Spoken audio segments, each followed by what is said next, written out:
Apakah Allah melakukan dosa syirik? Nabi Muhammad Shallallahu Alaihi Wasallam diutus Allah Subhanahu wa Ta'ala dengan membawa syariat agamanya. Syariat ini diperuntukkan bagi umat Nabi Muhammad Shallallahu Alaihi Wasallam yang beriman terhadap Al-Quran sebagai petunjuk dan jalan yang lurus. Dalam syariat ini terdapat berbagai perintah yang setiap orang beriman wajib menjalankannya. Di dalamnya juga terdapat berbagai larangan yang setiap orang beriman wajib meninggalkannya. Salah satu larangan yang ada dalam syariat agama ini adalah larangan bersumpah demi selain Allah Subhanahu wa Ta'ala. Dalam hadits sahih, Abdullah bin Umar berkata bahwa Rasulullah Shallallahu Alaihi Wasallam menjumpai Umar bin Khattab yang sedang berjalan di atas hewan tunggangannya, dan ia bersumpah dengan nama ayahnya.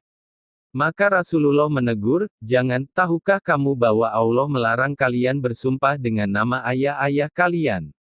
Barang siapa yang bersumpah, hendaklah bersumpah dengan nama Allah, atau lebih baik diam." Sahih Bukhari nomor 6155.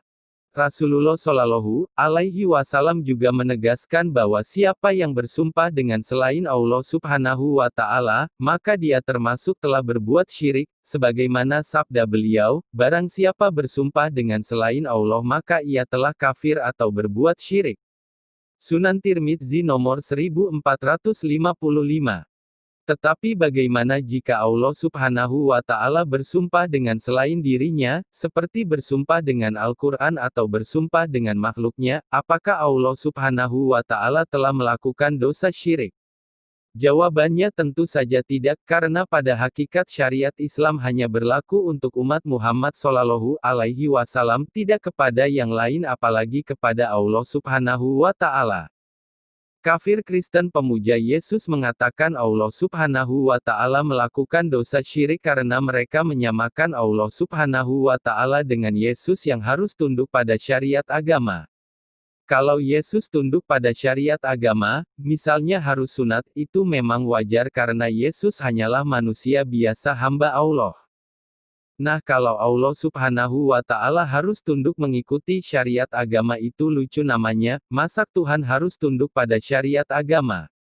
Jangan-jangan ketika kafir Kristen pemuja Yesus menemukan hadits tidak akan masuk surga orang yang di hatinya terdapat sedikit kesombongan, Sahih Muslim nomor 131, mereka katakan Allah Subhanahu wa Ta'ala tidak akan masuk surga karena mempunyai nama Al-Mutakabir, yang sombong.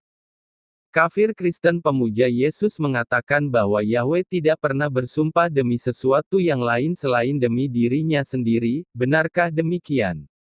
Bagaimana dengan ayat ini? Tuhan telah bersumpah demi kebanggaan Yakub, bahwasanya Aku tidak akan melupakan untuk seterusnya segala perbuatan mereka. Amsal pasal 8 ayat 7.